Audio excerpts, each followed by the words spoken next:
Second year class. आज हम physics के चैप्टर 15 के कंस्ट्रक्टेड रिस्पॉन्स क्वेश्चंस को देखेंगे। बेटे ये भी शॉर्ट होते हैं और इनमें से भी सवाल बन सकता है। पहला सवाल है, light sometimes describes as rays, यानी बाज़ औक़ात हम लाइट को रे की शक्ल में या रे की टर्म यूज करते हैं लाइट के लिए, यानी लाइट रे, ठीक है। और सम टाइम एज वेव, और बाज़ औक़ात हम उसको वेव कह रहे होते हैं, यानी लाइट वेव। कंस्ट्रक्ट डायग्राम, यानी आपको डायग्राम भी बनानी है to explain the difference in both, और दोनों में फ़र्क क्या है वो एक्सप्लेन भी करना है। तो बच्चे ये डायग्राम्स हैं। सबसे पहले अगर लाइट को हम इस तरह लाइनों की शक्ल में, आप देख रहे हैं ये सीधी लाइनें हैं जिनके साथ एक एरो हेड है, तो अगर हम इस तरह से मेंशन करें तो बेटे वो रे होती है, ठीक है। और रे का मकसद क्या होता है, तो कहता है in the ray model light is represented by straight lines called rays, यानी सीधी लाइन होती है जिसको हम रे कहते हैं। अब साथ में एरो हेड लगाते हैं जो कि डायरेक्शन को बताते हैं। तो rays shows the direction in which the light travel, यानी लाइट किस डायरेक्शन में ट्रेवल करेगी ये आपको रे ने बताना है।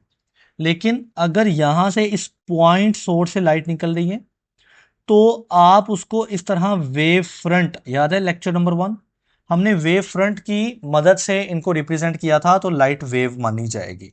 ओके, तो यहां पर वो कहता है वेव डिस्क्रिप्शन में कि in the wave model light is represented by wave front, यानी हम लाइट को इस तरह के वेव फ्रंट की मदद से रिप्रेजेंट करते हैं। Shows the wave nature of light, और ये आपको वेव नेचर बताती है। और इसका फायदा क्या होता है, जैसे रे का फायदा क्या था, डायरेक्शन, तो वेव का फायदा क्या होता है, एक्सप्लेन द इंटरफेरेंस। जैसे ये पैटर्न इंटरफेरेंस का ही हमने पढ़ा हुआ है चैप्टर में, यंग्स डबल स्लिट एक्सपेरिमेंट ना। तो वेव की शक्ल में जब हम, या वेव फ्रंट की शक्ल में लाइट को रिप्रेजेंट करते हैं तो एक्चुअली हम लाइट के फिनोमिना स्टडी कर सकते हैं, जैसा कि इंटरफेरेंस एक फिनोमिना है, डायफ्रैक्शन एक फिनोमिना है, और पोलराइजेशन। तो वेव की शक्ल में रिप्रेजेंट करने का फायदा है कि हम उसके प्रोसेसेस एक्सप्लेन कर सकते हैं, लाइक इंटरफेरेंस, डायफ्रैक्शन और पोलराइजेशन।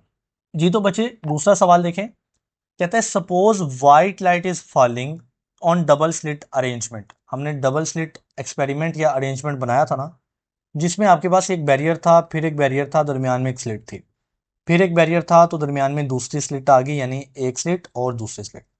तो ये डबल स्लिट है, ठीक है। और हम इस डबल स्लिट अरेंजमेंट पे वाइट लाइट फेंक रहे हैं, ठीक है, such that one slit is covered with red filter, यानी ऐसा करते हैं कि एक स्लिट के ऊपर आप रेड फिल्टर या रेड कलर का समझ ले पेपर लाइक लगा दें, and other with blue filter, और दूसरे पे आपने क्या लगाना है, ब्लू फिल्टर लगा देना है, लेकिन पीछे से क्या आ रही है, व्हाइट लाइट आ रही है। तो बताइए, एक्सप्लेन करें, what would be observed on the screen, यानी आगे जो स्क्रीन लगी है आपको स्क्रीन के ऊपर क्या ऑब्जर्व होगा या क्या देखने को मिलेगा। पहली बात जो मैंने ब्रैकेट छोड़ी है वो गलत है। क्या मतलब कि रेड फिल्टर के आगे वेवलेंथ लिखी है 400 नैनोमीटर और ब्लू के आगे लिखी है 600 नैनोमीटर, पॉसिबल नहीं है बेटे। रेड की वेवलेंथ ज़्यादा होती है, ब्लू की कम होती, यानी उसने उल्टा करना है। ये पीडीएफ है तो मिस्टेक्स हो सकती है ना। तो ब्लू फिल्टर की वेवलेंथ के आगे उसने 400 लिखना था और रेड के आगे उसने 650 नैनोमीटर लिखना था, तो ये रिवर्स हो गया। बहरहाल इस डायग्राम में आप देख सकते हो कि एक हमने वाइट लाइट का सोर्स लिया, आप चाहें छोटा लगे तो वीडियो जूम कर सकते हैं, यूट्यूब पे ऑप्शन होता है, और हमने एक प्रिज्म की मदद से ना उसको तोड़ दिया उसके कंपोनेंट में। तो रेड रेड फिल्टर आगे लगा हुआ है और आगे वाइट फिल्टर लगा है। बहरहाल आपने डायग्राम जस्ट समझनी है। अब एक डबल स्लिट है ना, तो एक ये स्लिट है, एक ये स्लिट है। एक स्लिट में से रेड लाइट गुजर रही है, दूसरे में से वाइट। बेटे ये इंटरफेयर नहीं करेंगी। वजह वजह बड़ी सिंपल है कि इंटरफेरेंस करने के लिए लाइट का मोनोक्रोमेटिक होना चाहिए। मोनोक्रोमेटिक यानी सिंगल कलर, तो यहां पर तो सिंगल कलर नहीं ना है, एक रेड है और एक ब्लू है। और लाइट का सेम वेवलेंथ वाला होना चाहिए, ठीक है। लेकिन यहां भी वेवलेंथ का फर्क है, रेड की वेवलेंथ ब्लू से डिफरेंट है। तो ये दोनों कंडीशन ही पूरी नहीं हो रही, तो बेटे इंटरफेरेंस नहीं होगी। लिहाजा आपको स्क्रीन के ऊपर रेड रेड लाइट से रेड लाइट पैटर्न मिल जाएगा, रेड कलर वाला पैटर्न, और ब्लू आने वाली ब्लू लाइट से ब्लू कलर वाला पैटर्न मिलेगा, आपको इंटरफेरेंस पैटर्न नहीं मिलेगा। सो कहता है no regular interference fringes will be formed. तो जैसे इंटरफेरेंस फ्रिंजेस बनती थी ना, यानी ब्राइट स्पॉट उसके बाद डार्क फ्रिंज, उसके बाद दोबारा क्या, ब्राइट फ्रिंज। ऐसा पैटर्न नहीं मिलेगा आपको, रेगुलर इंटरफेरेंस फ्रिंज पैटर्न नहीं देखने को मिलेगा। कहते हैं फॉर इंटरफेरेंस, यानी इंटरफेरेंस करवाने के लिए two waves must have the same frequency और वेवलेंथ। दो वेव का फ्रीक्वेंसी वेवलेंथ एक जैसा होना जरूरी है। ओके, मस्ट बी कोहेरेंट, और उनका कोहेरेंट होना भी जरूरी है। Here the two slits produce light of different wavelength, और वो क्या है, रेड फिल्टर ब्लू फिल्टर। तो यहां पर जो लाइट पैदा हो रही है वो वेवलेंथ ही अलग है, एक रेड है जिसकी अलग वेवलेंथ है और एक ब्लू है जिसकी अलग वेवलेंथ है। देयरफॉर यही वजह है waves can not produce a stable interference pattern. वो इंटरफेरेंस ही नहीं करेंगी तो पैटर्न कहां से मिलेगा हमें। With fixed bright and dark fringe, यानी जैसे पैटर्न में होता है ना फिक्स ब्राइट और डार्क फ्रिंज होती है, ब्राइट डार्क ब्राइट डार्क, वैसा नहीं मिलेगा। The screen will essentially glow the red and blue light distribution separately, यानी स्क्रीन के ऊपर आपको रेड लाइट अलग मिलेगी और ब्लू लाइट अलग, उसकी डिस्ट्रीब्यूशन अलग अलग होगी। Without a normal double slit interference pattern, तो जब normal double slit interference pattern होता है वो नहीं देखने को मिलेगा। जी तो बेटे तीसरा सवाल देखते हैं। What will be the effect on width and brightness of fringe. Fringe हमें पता है ना, वही वाली बात कि एक ब्राइट फ्रिंज बनेगी फिर एक जाके डार्क बनेगी ना। तो इस फ्रिंज की विड्थ, यानी ये कितनी मोटी, मोटाई इनकी क्या है, उस पर क्या इफेक्ट होगा, और ब्राइटनेस पे क्या इफेक्ट होगा, यानी फ्रिंज कितनी ब्राइट है या कितनी डल है, इस पर क्या इफेक्ट होगा। In double slit interference experiment, double slit experiment में if we decrease the width of one slit to half, यानी अगर हम दो स्लिट में से एक स्लिट की विड्थ कम कर दें, आधी कर दें, keeping all other thing same, और बाकी सारी चीजें सेम रखें। जी तो बेटे सवाल समझते हैं पहले सही से। आपके पास ना यहां पर मैं स्लिट बनाने लगा हूं, एक ये स्लिट है तो उसकी इतनी मोटाई है, दूसरी स्लिट भी उतनी ही मैंने मोटाई की बना दी। लेकिन मैं क्या करता हूं, सवाल कहता है कि पहली स्लिट को आप उतनी ही मोटाई का रहने दें, उसकी विड्थ चेंज ना करें, लेकिन दूसरी स्लिट की जो मोटाई है ना वो हाफ कर दें। तो मैं इसको यहां से कवर करने लगा हूं ताकि स्लिट जो है ना वो बहुत बारीक हो जाए, स्लिट दरमियान वाले सुराख को कहते हैं ना। अब आप देख सकते हो ऊपर वाली की निस्बत नीचे वाली स्लिट कितनी आधी हो चुकी है, आधी बारीक। तो फिर यहां से जब लाइट यहां से गुजरेगी, यहां से गुजरेगी, इंटरफेरेंस करेगी, तो आगे जो स्क्रीन है उसके ऊपर लगी हुई जो फ्रिंज बनेगी उसकी मोटाई पे क्या फर्क पड़ेगा, ठीक, और उनकी ब्राइटनेस पे क्या फर्क पड़ेगा। तो ये दो सवाल है। हमने देखना है कि ये जो मोटाई होती है ना, इसका अंदाजा आप लगा सकते हो डेल्टा वाई नाम के डिस्टेंस से। मोटाई डेल्टा वाई से मेंशन या मालूम की जा सकती है। तो कहता है ये जो मोटाई है ना ये सेम रहती है, यानी जो फ्रिंज की विड्थ मोटाई है डेल्टा वाई रिमेन अनचेंज, वो सेम रहता है। क्यों, वजह, क्योंकि डेल्टा वाई का एक फॉर्मूला पड़ा है, lambda L over D. Lambda क्या है, लाइट की वेवलेंथ। हमने स्लिट को हाफ कर दिया लेकिन हमने लाइट की वेवलेंथ को तो नहीं ना छेड़ा, तो लेमडा नहीं चेंज हो रही, पहली बात। उसके बाद बेटे एल है और डी है। एल क्या चीज है, देखिए ये स्लिट्स हैं ये वाली, और ये आगे स्क्रीन है, इन दोनों के दरमियान कुछ तो डिस्टेंस है ना, लेंथ है, तो दैट इज एल। क्या हमने एल को छेड़ा है, नहीं, हमने इस लेंथ को भी नहीं छेड़ा। और फिर डी क्या है, डी बेटे स्लिट के सेंटर के दरमियान का डिस्टेंस है। क्या हमने उसको भी छेड़ा, बिल्कुल नहीं। हमने ऊपर से थोड़ा और थोड़ा नीचे से इसको हाफ कर दिया एक एक स्लिट को, लेकिन सेंटर अभी भी उसी जगह पर है, डी भी नहीं छेड़ा। तो अगर बेटे आपने लेमडा नहीं छेड़ा, एल और डी भी नहीं कुछ किया, तो डेल्टा वाई कैसे चेंज होगा, यानी वो भी चेंज नहीं होगा। तो डेल्टा वाई क्या है, इस बनने वाले जो फ्रिंज है उसकी मोटाई है, दैट विल रिमेन अनचेंज, ठीक है। तो कहता है कि जो वेवलेंथ लेमडा है, जो स्क्रीन डिस्टेंस यानी स्क्रीन का जो डिस्टेंस एल है, और जो सेपरेशन डी है मतलब स्लिट के दरमियान, वो नहीं चेंज किए हमने, तो डेल्टा वाई भी चेंज नहीं होगा। लेकिन लेकिन हमें पूछा गया कि ये जो फ्रिंज है क्या इसकी ब्राइटनेस पे फर्क आएगा, बिल्कुल आएगा। वजह कि आपने इसको कम कर दिया है मोटाई को, तो फिर ऊपर वाली से तो नॉर्मल लाइट जितनी पहले जा रही थी उतनी ही जाएगी, नीचे वाली स्लिट से कम लाइट जाएगी, तो ब्राइटनेस कम हो जाएगी। However reducing the width of slit, जब हमने स्लिट की विड्थ को कम किया, decrease the amount of light passing through that slit, तो उस स्लिट में से जाने वाली लाइट की अमाउंट कम हुई है। देयरफॉर फ्रिंज विड्थ यानी delta Y remains the same but brightness decrease. Okay, particularly the contrast between bright and dark fringe. Brightness कम होने से क्या होगा, जो ब्राइट और डार्क फ्रिंज है उनके दरमियान कॉन्ट्रास्ट कम हो जाएगा, interference pattern become less distinct, ये जो पैटर्न है ये आपको कम वाजे हो जाएगा लेकिन पैटर्न अभी भी मिलेगा। जी तो बेटे क्वेश्चन 4 के ऊपर मूव करते हैं हम। तो कहता है why can we readily observe diffraction effect for sound wave and water wave, यानी अगर हम साउंड वेव और वाटर वेव को देखें तो हमें डायफ्रैक्शन बहुत आसानी से जल्दी से मिल जाती है, बट नॉट फॉर लाइट, लेकिन लाइट के लिए नहीं मिल पाती। इज दिस बिकॉज, क्या ये ऐसे हैं कि light travel so much faster than these other waves, कि लाइट इतनी तेजी से फास्टर ट्रेवल करती है कि हमें उसका डायफ्रैक्शन नहीं मिलता? क्या ऐसा है या नहीं, एक्सप्लेन करना है।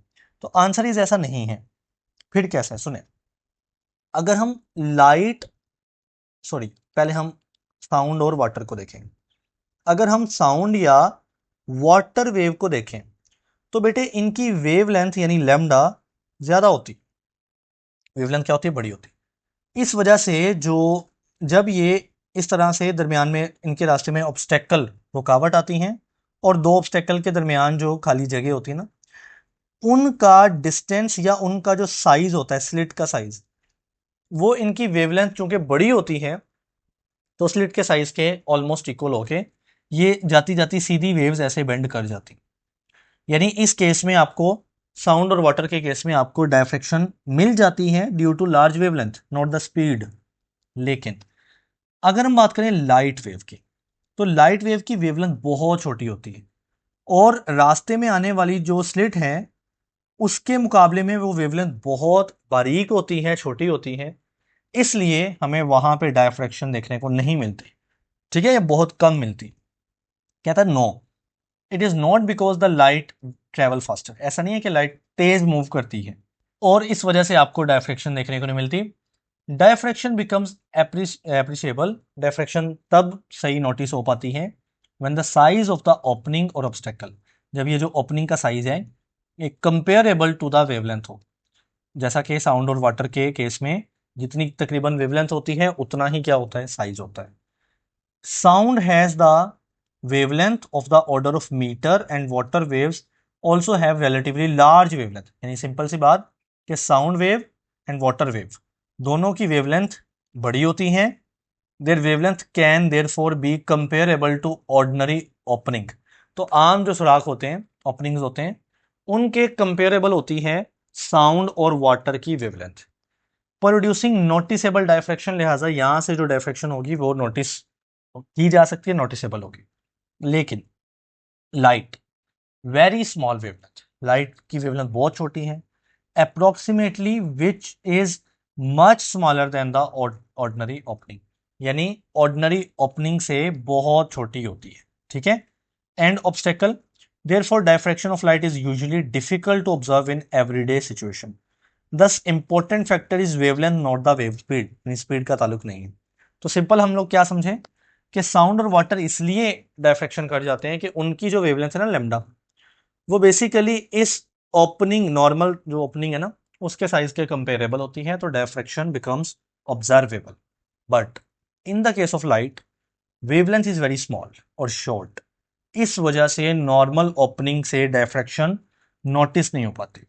तो बेटे पांचवा और आखिरी कंस्ट्रक्टेड सवाल देखें, what is the significance of path difference in deriving Bragg's equation, यानी जब हम ब्रैग्स इक्वेशन डिराइव करते हैं तो उसमें कॉन्सेप्ट आता है पाथ डिफरेंस का, उसकी आपने सिग्निफिकेंस यानी इंपॉर्टेंस या अहमियत बतानी है। बेसिकली अगर मैं आपको रिवीजन करवाऊं तो ये जो ब्रैग्स इक्वेशन है ना, यहाँ पे लिखा होगा, ये रहा लिखा हुआ ब्रैग्स इक्वेशन, ये कब डिराइव करवाई थी मैंने, जब मैंने आपको एक्स रे डायफ्रैक्शन करवाई थी फ्रॉम द क्रिस्टल प्लेन्स। अब इस डायग्राम को समझ लेते हैं। इस डायग्राम में आपको छोटे छोटे एटम्स नजर आ रहे हैं ना, और ये एटम मिलके ये पूरा जो स्ट्रक्चर बना रहे हैं ना ऑरेंज कलर का, ये क्रिस्टल है। अब ये एटम्स ऐसे अरेंज्ड हैं कि पहला क्रिस्टल का प्लेन इसको बोलेंगे, दूसरी लाइन को बोलेंगे क्रिस्टल का दूसरा प्लेन। तो ये क्रिस्टल के प्लेन है, क्रिस्टल के प्लेन है। यहां से एक्सरे डायफ्रैक्शन करती है। कैसे? ये एक्सरे एक आ रही है और पहले प्लेन के किसी एटम से टकरा के वापस जा रही है, और दूसरी आने वाली एक्सरे नीचे वाले प्लेन के एटम से टकरा के वापस जा रही है। अब दोनों के दरमियान एक फर्क है, यानी कितना? दोनों में अगर आप जूम करके देखें तो इस पॉइंट से इस पॉइंट तक और फिर यहां से यहां तक एक्स्ट्रा डिस्टेंस है, जो कि नीचे वाली दूसरी वेव ने एक्स्ट्रा कवर किया, ऊपर वाली वेव ने कम डिस्टेंस कवर किया। तो ये जो नीचे वाला ज्यादा डिस्टेंस है ना, पहले यहां से यहां तक, जो कि बेसिकली डी साइन थीटा होता है, और दूसरा भी सेम ही है तो वो भी डी साइन थीटा है। तो दो D sine theta extra cover हुए ना, जो नीचे वाली सेकेंड वेव ने कवर किए। तो this is the path difference, यानी दोनों वेव्स का पाथ सेम नहीं है, डिफरेंस है। तो कहता है एक्स-रे डायफ्रैक्शन में जो क्रिस्टल प्लेन से होती है, waves reflect from the successive parallel crystal planes. तो सक्सेसिव यानी लगातार आने वाले, जैसे पहला और दूसरा, और पैरेलल ये प्लेन्स आपस में क्या है? पैरेलल है। यहां से एक्स रेज रिफ्लेक्ट करती हैं, ट्रेवल डिफरेंट डिस्टेंस, और ये दोनों का ट्रेवल करता डिस्टेंस डिफरेंट होता है। पहली वेव थोड़ा कम ट्रेवल कर रही है और दूसरी वेव थोड़ा ज्यादा ट्रेवल कर रही है। This difference is called the path difference, हम इसको बोलते हैं पाथ डिफरेंस। ओके, अब ये जो पाथ डिफरेंस है ये बराबर है 2d साइन थीटा, क्योंकि d साइन थीटा दो बार कवर हो रहा है, तो वो बन जाएगा 2d साइन थीटा।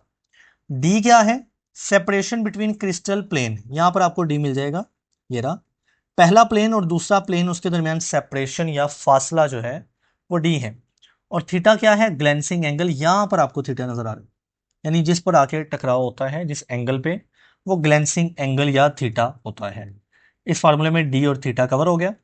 अब जो कंस्ट्रक्टिव इंटरफेरेंस है, यानी जब ये एक्स रेज वापस जा रही हैं तो ये दोनों वेव आपस में मिलेंगी, और या तो ये कंस्ट्रक्ट करेंगी या डिस्ट्रक्ट करेंगी।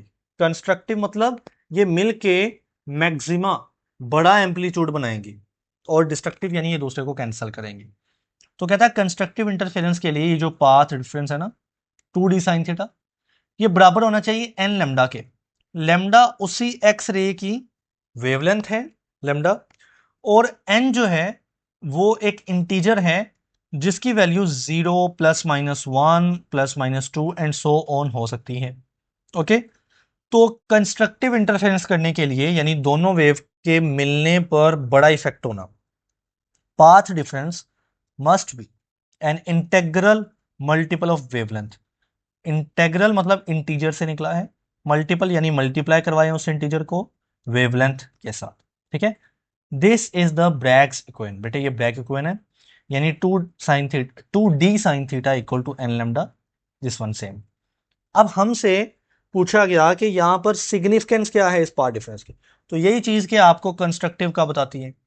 The path difference tells us the condition, path difference हमें वो कंडीशन बताती है, कौन सी? Under which the reflected X ray, जिस कंडीशन पर जो एक्स रेज हैं री इनफोर्स ईच अदर, वो एक दूसरे को सपोर्ट करें, कंस्ट्रक्टिव इंटरफेरेंस करें, and produce stronger diffraction maximum, और जब वो आपस में मिले तो उससे जो मैक्सिमम बने, मैक्सिमम बनता है मिलने से ज्यादा होता है उसका इफेक्ट, तो वो स्ट्रॉन्ग बने। ठीक है, it allows to determine the spacing between the crystal planes, और आप इससे जो क्रिस्टल प्लेन है, पहला प्लेन दूसरा प्लेन, उनके दरमियान जो डी डिस्टेंस है वो भी मालूम कर सकते हैं, यानी इस इक्वेशन से अगर आप चाहो तो डी भी निकाल सकते हो। तो ये दूसरा उसका सिग्निफिकेंस या फायदा है।